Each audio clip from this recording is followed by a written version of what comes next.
नमस्कार, mid day news देख रहे हैं आप। आपके साथ मैं हूं हर्ष त्यागी। कहते हैं दिल्ली का रास्ता यूपी से होकर गुजरता है और यूपी का रास्ता पूर्वांचल से और पंजाब की सियासत का रास्ता काशी से होकर जाता है। पंजाब में दलितों की आबादी लगभग 32% है।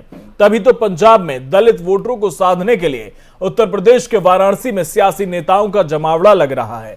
काशी में संत रविदास का एक ऐसा मंदिर है जिसे दूसरे गोल्डन टेम्पल के नाम से जाना जाता है।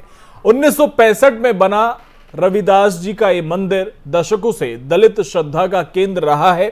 इसके अलावा 2 राज्यों में दलित वोटरों को साधने का भी यह एक बड़ा केंद्र रहा है। इन दिनों की सियासत में राजनीति और धर्म एक दूसरे के साथ चल रहे हैं। ऐसे में संत रविदास राजनीतिक दलों की इन दोनों जरूरतों को पूरा कर रहे हैं। इस समय उत्तर प्रदेश समेत पंजाब में चुनावी माहौल है और इस चुनावी मौसम में सभी नेता रविदास जी के मंदिर का रुख कर रहे हैं। रविदास जयंती के मौके पर सबसे पहले पंजाब के मुख्यमंत्री चरणजीत सिंह चन्नी वहां पर पहुंचे। उसके बाद सीएम योगी, उत्तर प्रदेश के सीएम योगी आदित्यनाथ और फिर कांग्रेस नेता राहुल गांधी अपनी बहन के साथ रविदास मंदिर पहुंचते हैं। सबसे पहले पंजाब के मुख्यमंत्री चरणजीत सिंह चन्नी सुबह 4 बजे मंदिर पहुंचे। मंदिर में मत्था टेकने के बाद उन्होंने बाकायदा कीर्तन भी सुना। इस दौरान वहां मौजूद रैदासियों ने भी सीएम चन्नी का जमकर स्वागत किया। सीएम चन्नी ने मंदिर में दर्शन करने के बाद पैदल भ्रमण कर रैदासियों का हालचाल जाना। उसके बाद यूपी के सीएम योगी आदित्यनाथ भी मंदिर पहुंचे, जहां उन्होंने कीर्तन के साथ लंगर चखा। उसके बाद तकरीबन 12 बजे कांग्रेस नेता राहुल गांधी अपनी बहन प्रियंका गांधी के साथ रविदास जी के मंदिर पहुंचे। पूजा अर्चना के बाद उन्होंने सेवादारी भी की। 3 तस्वीरें आपकी टीवी स्क्रीन पर। संत रविदास जी की जयंती पर नेताओं का जमावड़ा लग रहा है। पहली तस्वीर में राहुल गांधी को आप देख सकते हैं, प्रियंका गांधी उनके साथ हैं। और दूसरी तस्वीर में उत्तर प्रदेश के सीएम योगी आदित्यनाथ रविदास मंदिर पहुंचते हैं, वहां पर लंगर चखते हैं। और तीसरी तस्वीर में पंजाब के सीएम चरणजीत सिंह चन्नी मत्था टेकते हुए सुबह 4 बजे वो रविदास जी के मंदिर पहुंचे। आपको बता दें कि चुनावी माहौल है और इस चुनावी माहौल के बीच संत रविदास जी की जयंती पर वोटों को भी साधने की पूरी तैयारी में सभी नेता हैं। ये 3 तस्वीरें आपकी टीवी स्क्रीन पर। राहुल गांधी, योगी आदित्यनाथ और चरणजीत सिंह चन्नी रविदास मंदिर पहुंचे, मत्था टेका, लंगर चखा, कीर्तन सुना। आपको बता दें कि पंजाब की अगर हम बात करें तो पंजाब में 32% दलित समाज के लोग रहते हैं। बड़ा वोट बैंक वहां पर है। चरणजीत सिंह चन्नी भी उसी समाज का प्रतिनिधित्व भी करते हैं। तो वो खुद सुबह 4 बजे काशी पहुंचे। आपको बता दें कि काशी में संत रविदास जी के मंदिर को दूसरे गोल्डन टेम्पल के नाम से जाना जाता है। और इसी क्रम में सीएम योगी आदित्यनाथ ने भी संत रविदास जी के दर्शन किए, लंगर चखा। खुद राहुल गांधी, प्रियंका गांधी वहां पर पहुंचे। तो तमाम दिग्गज नेता आज रविदास जी की जयंती पर आस्था के साथ साथ वोटों के प्रति अपनी जो आस्था है उसे भी दर्शाते नजर आ रहे हैं, क्योंकि चुनाव के बीच रविदास जी की यह जयंती खासी महत्वपूर्ण मानी जा रही है चुनाव के लिहाज से, चाहे पंजाब का चुनाव हो, चाहे चुनाव उत्तर प्रदेश का हो।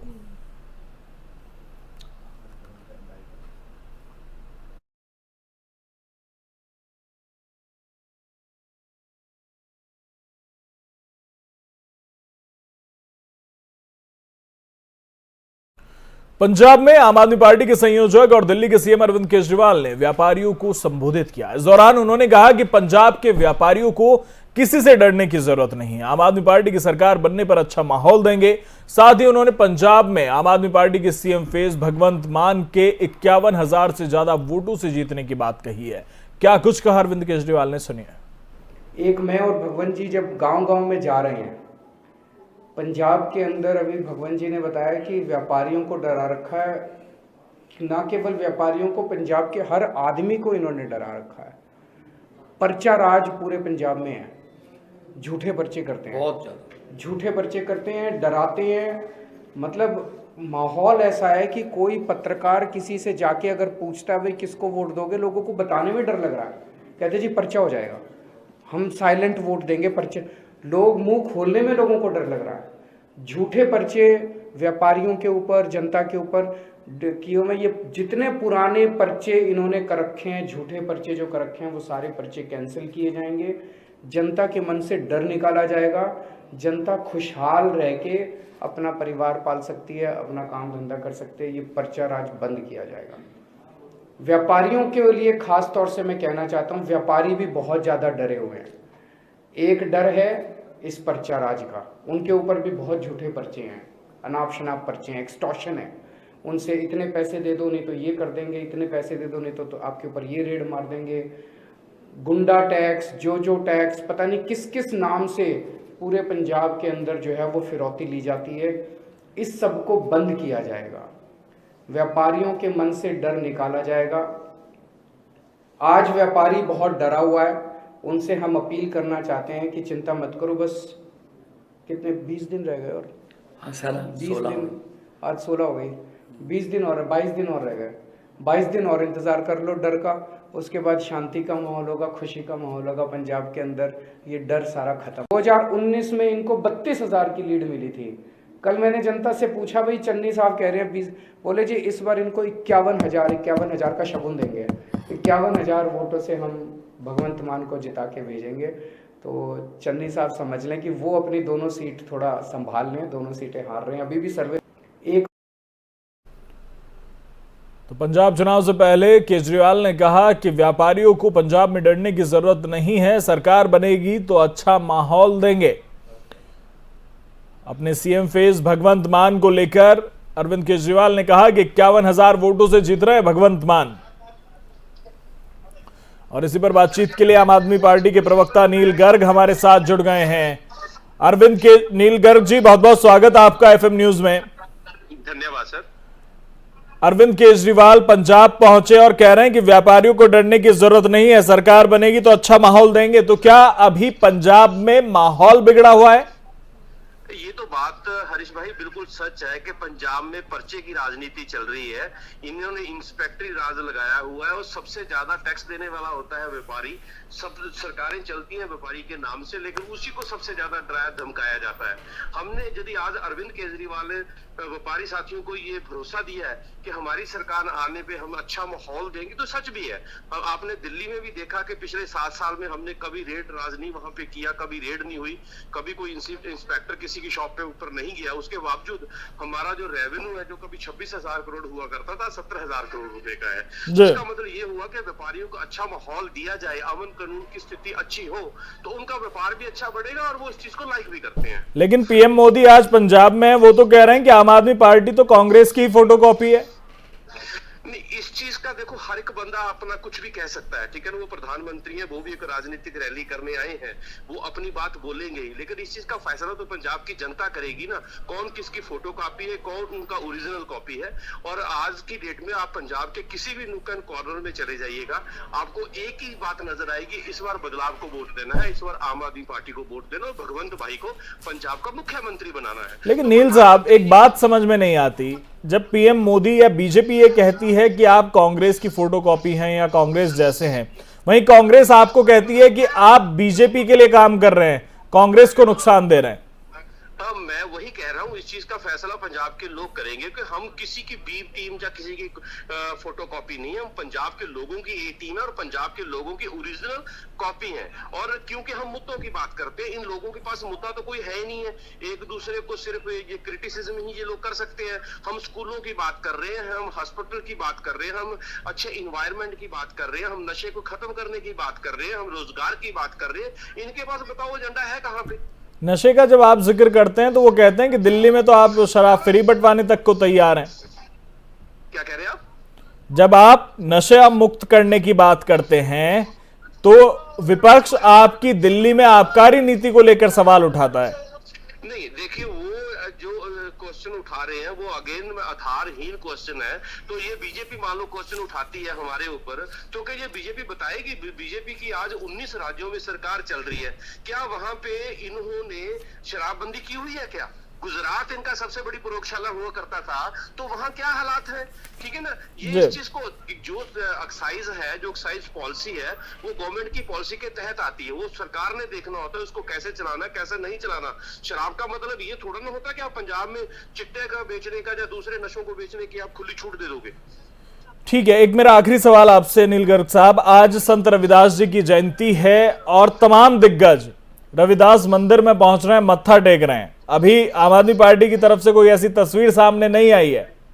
नहीं, श्री अरविंद केजरीवाल भी रविदास मंदिर जलंधर में जा रहे हैं, अभी थोड़ी देर में वहां पहुंचने वाले होंगे। हमने भी, आपको याद होगा जब इलेक्शन पहले 14 तारीख को फिक्स किया गया था और हम लोगों ने भी इसकी चीज की डिमांड की। तो नील गर्ग साहब, क्या ये वाकई में आस्था है या वोटों के प्रति आस्था होने की वजह से संत रविदास जी ज्यादा याद आ रहे हैं?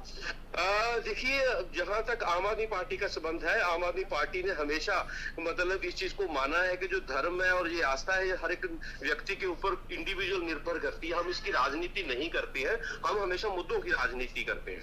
चलिए, बहुत बहुत शुक्रिया नील गर्ग साहब।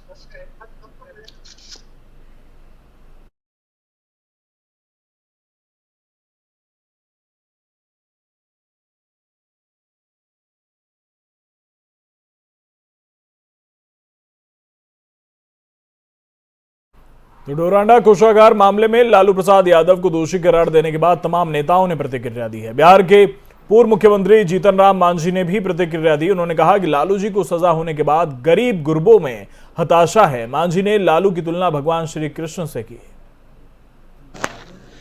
हाँ, हमने भी सुना है, हमारे मुख्य प्रवक्ता ने बताया है कि 92 या 93 लोग उसमें एक्यूज थे। लालू जी दोषी करार दिए गए, बाकी सबको छोड़ दिया गया।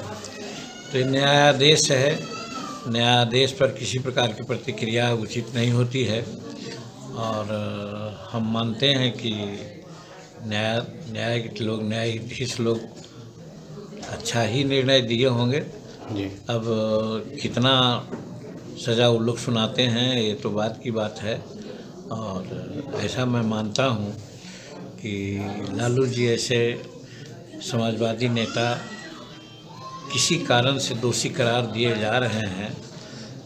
ये समाज के लिए थोड़ा ऐसा लगता है कि जो समाज के लिए अच्छा काम करता है, समाज में जो पूजा जाता है, समाज जिससे प्रेरणा लेती है लोग, तो वो भी ऐसे ऐसे मुकदमे में फंस जाते हैं, फंसा दिए जाते हैं। अब ऐसे मानने में हम लोग ये भी कहना चाहते हैं कि भगवान कृष्ण भी जेल में गए थे, तो वो दोषी थे या क्या थे, ये उस समय का न्याय लोग समझेंगे। और उसी आज लालू जी बार बार जेल जा रहे हैं, बार बार सजाएं सुनाई जा रही है, तो अब इसके पीछे क्या है माननीय न्यायाधीश लोग जाने। और हम लोग तो यही चाहेंगे, हम लोग ये है कि वो स्वस्थ रहें और हर कठिनाइयों को झेल लें, यही हमारी उनसे उम्मीद है। हाँ, हमने भी सुना है, हमारे और करेंगे बड़ी खबर का। इस वक्त पंजाब से बड़ी खबर, सीएम चन्नी के एक बयान को लेकर विवाद शुरू हो गया है। बड़ी खबर से हम आपको अपडेट करा रहे हैं। पंजाब में बाहरियों का मुद्दा गर्मा गया है। आपको बता दें कि सीएम चन्नी ने एक बयान दिया जिसमें उन्होंने उत्तर प्रदेश और बिहार के लोगों को पंजाब से बाहर का बताया है, यानी कि बाहरी होने का तमगा उन लोगों पर सीएम चन्नी ने लगा दिया है जो पंजाब में लोग रहते हैं। क्या कुछ कहा है सीएम चन्नी ने, वो आपको सुनवाते हैं।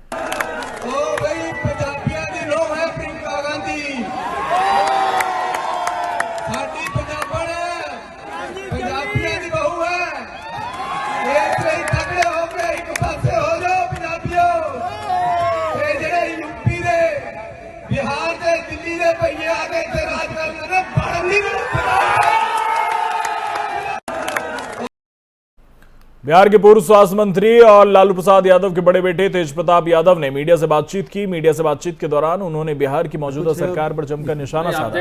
उन्होंने कहा कि बिहार में वे जल्द न्याय यात्रा निकालेंगे और बिहार सरकार के घोटालों और बढ़ते अपराध की पोल खोलेंगे। मीडिया से बातचीत के दौरान और क्या कुछ कहा तेज प्रताप यादव ने, सुनिए। जिस तरीके से कहा जाए कि करना चाहता हूं और निवेदन करना चाहता हूं हाथ जोड़ करके कि आप लोग तमाम जितने भी कार्यकर्ता हैं और जितने भी देश में जितने भी आदरणीय श्री लालू प्रसाद यादव जी को चाहने वाले लोग हैं, हम ये कहना चाहते हैं कि इस अभियान से जुड़ने का काम कीजिए। और आप देख लीजिए कि आपके नेता के साथ किस तरीके से अत्याचार हो रहा है, और उनको तबीयत भी नहीं ठीक रहता, उन बीमार भी रहते हैं लगातार।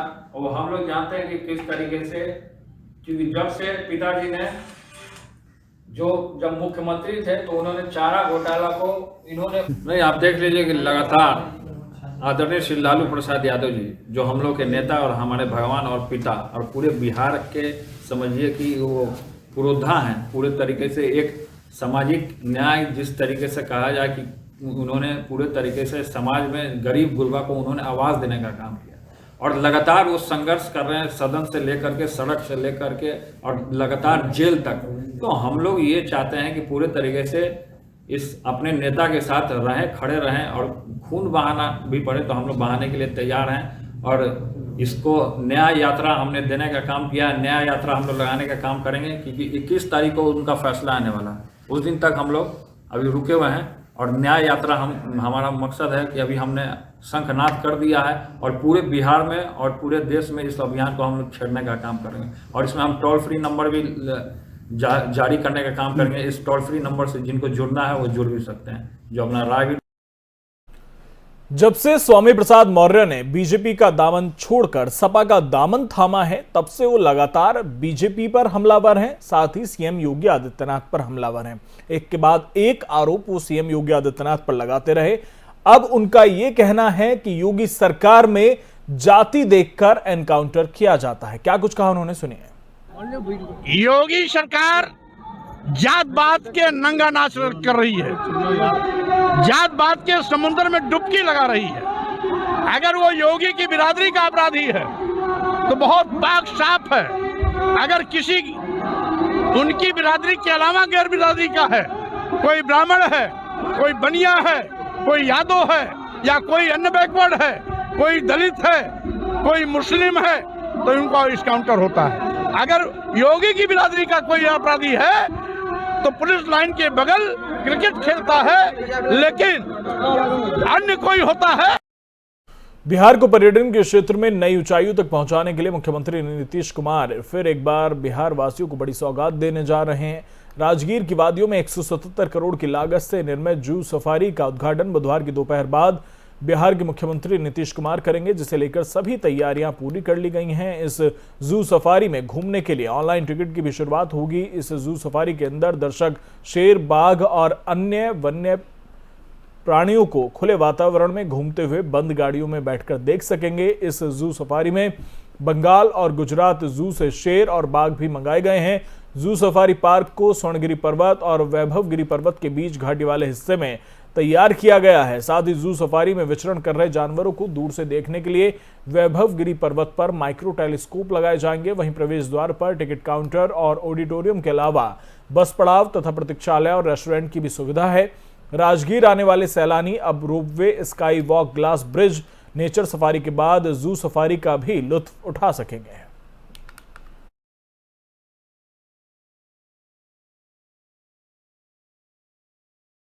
खबर उत्तर प्रदेश के जनपद बलरामपुर से, जहां पर वाहनों से अवैध वसूली की जा रही है। दरअसल पूरा मामला जनपद बलरामपुर के तहसील उतरौला का है, जहां पर सरेआम प्रशासन की नाक के नीचे वाहनों से अवैध वसूली की जा रही है। जो आप तस्वीरों में देख सकते हैं कि किस प्रकार वाहन चालकों से पैसे लिए जा रहे हैं। यही वीडियो उतरौला तहसील का है, जो एफएम न्यूज के कैमरे में कैद हुआ है, जहां आरटीओ का एक अधिकारी ट्रक चालक से पैसे ले रहा है।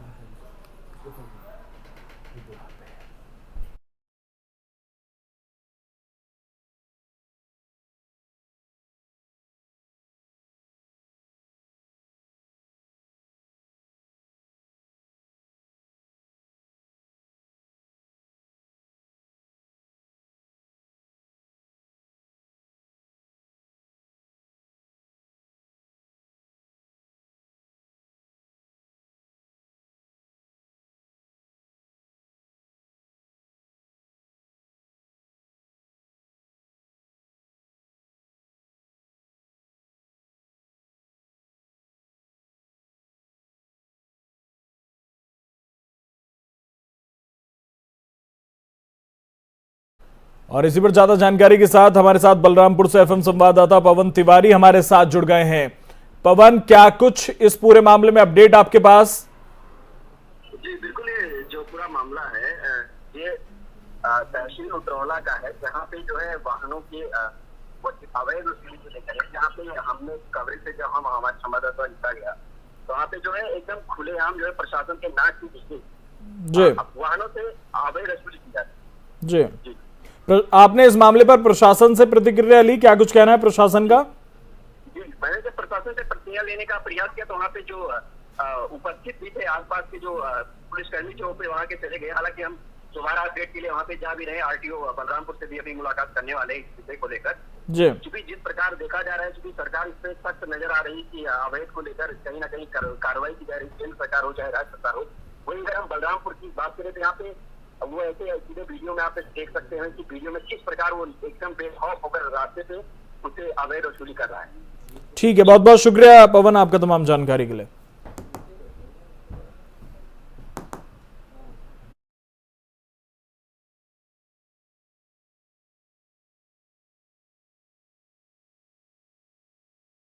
फिलहाल मेरे साथ इतना ही, बने रहिए एफएम न्यूज के साथ। नमस्कार।